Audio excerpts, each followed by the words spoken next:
تو پتہ نہیں یہ کس کی دعا ہے اس خطے کو، پتہ نہیں کس کی دعا ہے اس خطے کو، پتہ نہیں آپ کے آباء و اجداد کی کوئی ایسی قربانیاں اللہ کو پسند آئی ہیں کہ اتنی آندھیوں میں بھی یہ خطہ مادیت سے اور بے دینی سے، فحاشی اور عریانی سے بچا ہوا ہے۔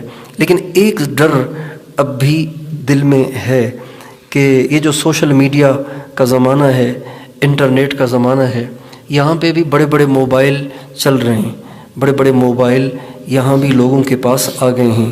تو اب ڈر لگتا ہے کہ ان آندھیوں سے تو یہ خطہ بچ گیا، لیکن اب جب ساری دنیا کی فحاشی اور عریانی موبائلوں کے ذریعے سے یہاں بھی آ گئی ہوگی، تو ہو سکتا ہے کہ اس علاقے کی اگلی نسل شاید اس دین کی سطح پہ نہ ہو جس سطح پہ آج کے لوگ ہیں۔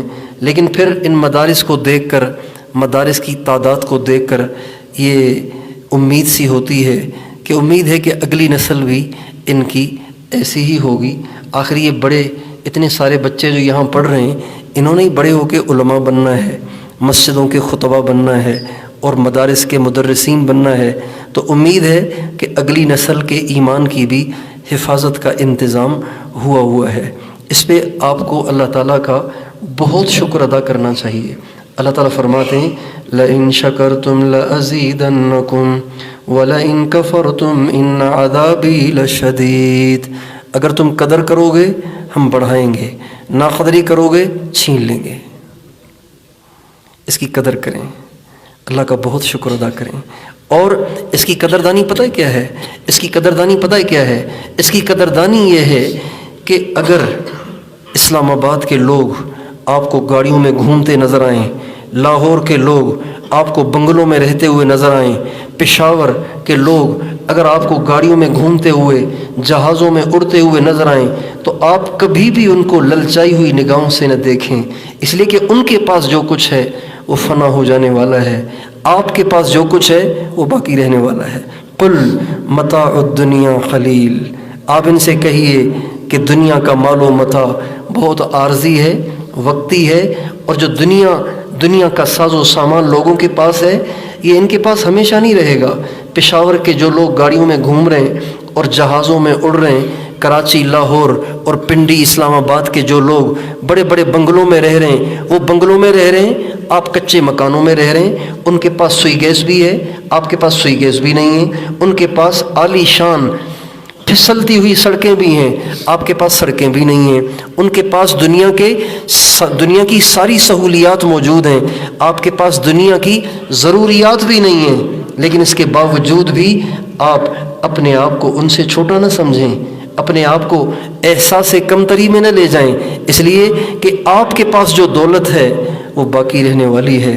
ما عندکم ینفد وما عند اللہ باق، جو دنیا کے انسانوں کے پاس ہے وہ ختم ہو جائے گا، جو اللہ کے پاس ہے وہ باقی رہے گا، اور وہ ملے گا اس دین پر جو دین اللہ نے آپ کو دے رکھا ہے۔ حضرت علی رضی اللہ تعالیٰ عنہ کا ارشاد ہے رضینا قسمت الجبار فینا لنا علم وللجہال مالو۔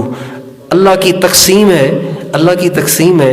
اللہ تعالیٰ کسی کو پیسہ دے دیتا ہے، بنگلے اور گاڑیاں دے دیتا ہے، عہدے اور ڈگریاں اور حکومت دے دیتا ہے، اور کسی کو اللہ علم، دین کی سمجھ اور دین پہ چلنے کی توفیق دے دیتا ہے۔ یہ اللہ کی تقسیم ہے۔ حضرت علی فرماتے ہیں ہم اپنے مالک کی تقسیم پہ راضی ہیں کہ اس نے جاہلوں کو مال دے رکھا ہے اور ہمیں اس نے علم اور دین دے رکھا ہے۔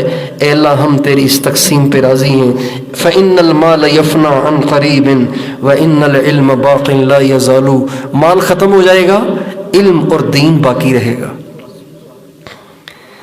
جن کے پاس دنیا ہے نا، جن کے پاس دنیا کا ساز و سامان ہے، جن کے پاس دنیا کی چیزیں ہیں، یہ صرف جب تک یہ دنیا میں ہیں تب تک استعمال کریں گے۔ جو ہی یہ تہے خاک چلے جائیں گے تو پھر ان کا مالدار اور غریب دونوں برابر ہو جائیں گے، ان کا مالدار اور غریب دونوں برابر ہو جائیں گے۔ لیکن یہ مدرسوں میں پڑھنے والے اور یہ پگڑیاں سر پہ سجانے والے، اور یہ چہرے پہ حضور کی سنت کو سجانے والے، اور یہ علم میں زندگیاں کھپانے والے، مدرسے کی 4 دیواریوں میں تھوڑی تھوڑی تنخواہوں پہ گزارا کرنے والے، اپنے پیٹ پہ پتھر باندھنا اور اپنے پیٹ پہ فاقے برداشت کرنے والے، اگر یہ اسی حال میں مریں گے تو ان کا حشر تو نبیوں کے ساتھ ہوگا۔ ہمارے نبی کا ارشاد ہے، من جاءہ الموت وہو یطلب العلم لیحیی بہ الاسلام فبینہ وبین النبیین درجۃ واحدہ او کما قال علیہ السلام۔ آپ فرماتے ہیں جو علم سیکھتے سیکھتے، علم دین کو سیکھتے سیکھتے مر گیا تو کل قیامت کے دن جب جنت میں جانے کا وقت آئے گا، اللہ تعالیٰ اس کو نبیوں کے پڑوس میں جگہ عطا فرمائیں گے۔ آج سیاسی پارٹیوں کے لوگ اور مرکزی حکومت کے لوگ اور بڑے بڑے شہروں کے لوگ آپ کے علاقے کو پسماندہ علاقہ سمجھتے ہیں۔ ان کے کہتے کہتے آپ بھی اپنے آپ کو پسماندہ سمجھنے لگ جاتے ہوں گے۔ انسان متاثر ہوتا ہے نا، جب مستقل ایک بات کو سنے تو وہ متاثر ہو جاتا ہے۔ ایک بات کو جب مستقل سنا جائے گا نا تو وہ متاثر ہو جاتا ہے۔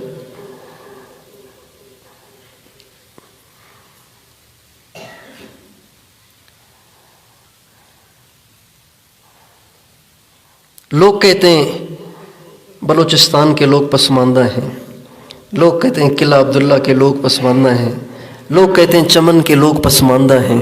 تو ان کے پسماندہ کہتے کہتے آپ کے سنتے سنتے آپ بھی سمجھنے لگ جاتے ہیں، ہاں جی ہم تو پسماندہ ہیں۔ کیوں بھائی؟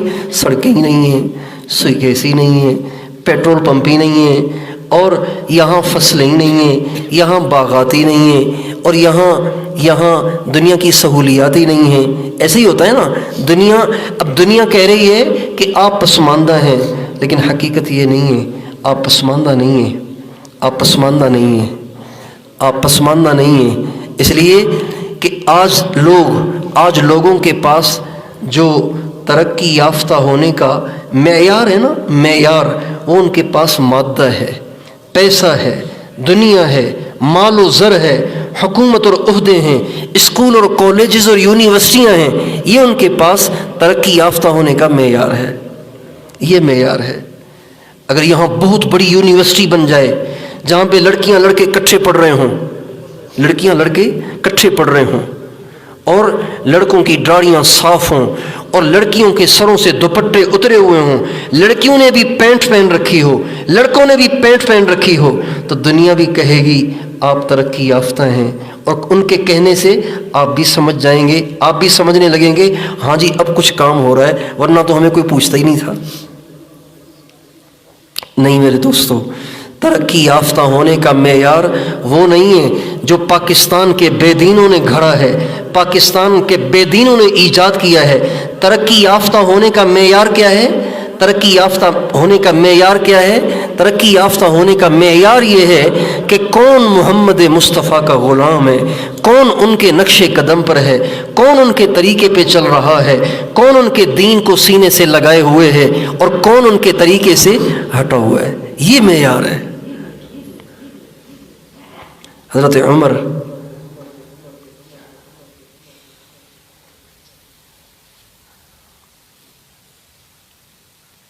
رضی اللہ عنہ کا دور خلافت ہے، تو جو مکے کے سردار تاخیر سے مسلمان ہوئے تھے وہ حضرت عمر کے ساتھ بیٹھے ہوئے تھے، بات چیت کر رہے تھے۔ سہیل بن عمر، ابو سفیان اور صفوان بن امیہ اور اس قسم کے بڑے بڑے جو قریش کے چودھری تھے اور آخر میں اسلام لائے تھے، یہ سب حضرت عمر کے ساتھ بیٹھے ہوئے تھے، باتیں کر رہے تھے، باتیں چل رہی ہیں۔ اچانک کچھ مہاجرین اولین آ گئے، غریب، غلام، آزاد کردہ غلام، مسکین، ساری زندگی پٹائیاں کھانے والے، وہ آ گئے۔ حضرت عمر نے کہا ذرا پیچھے ہو جاؤ، ان کو آگے جگہ دو، یہ اولین ہیں۔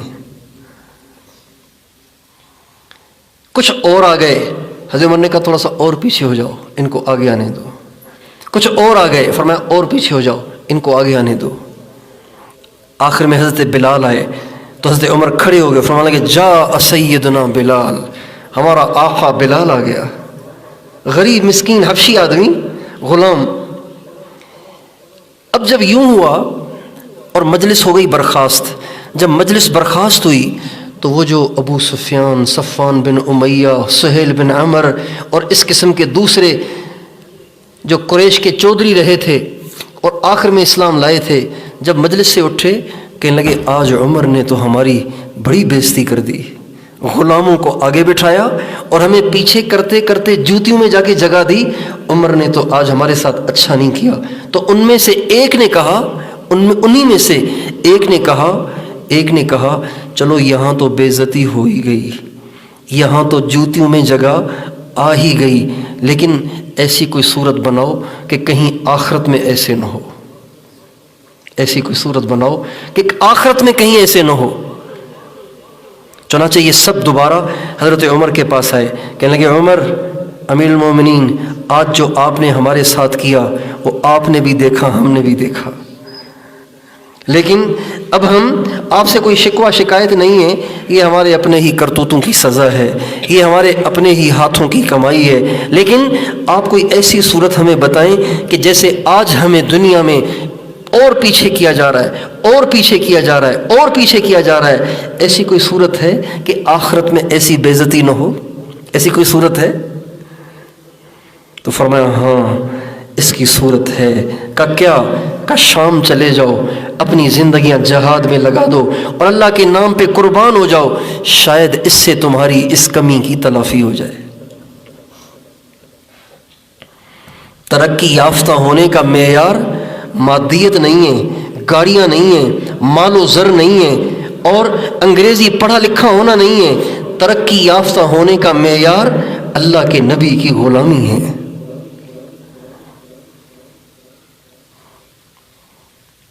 حضور کا غلام ہونا یہ عزت کی بات ہے، اور پتہ نہیں اس کا پتہ، یہ پردہ دنیا میں تو شاید نہ کھلے، لیکن مرتے ہی دنیا دیکھ لے گی کہ پسماندہ اسلام آباد کے ماڈرن لوگ تھے یا پسماندہ قلعہ عبداللہ اور چمن کے یہ درویش لوگ تھے۔ یہ موت کے بعد پتہ چلے گا۔ وَسَوْفَ تَرَىٰ إِذَا انْكَشَفَ الْغُبَارُ أَفَرَسٌ تَحْتَ رِجْلِكَ أَمْ حِمَارُ، جب یہ غبار چھٹے گا نا پھر پتہ چلے گا کہ کون گدھے پہ سوار تھا اور کون گھوڑے پہ سوار تھا۔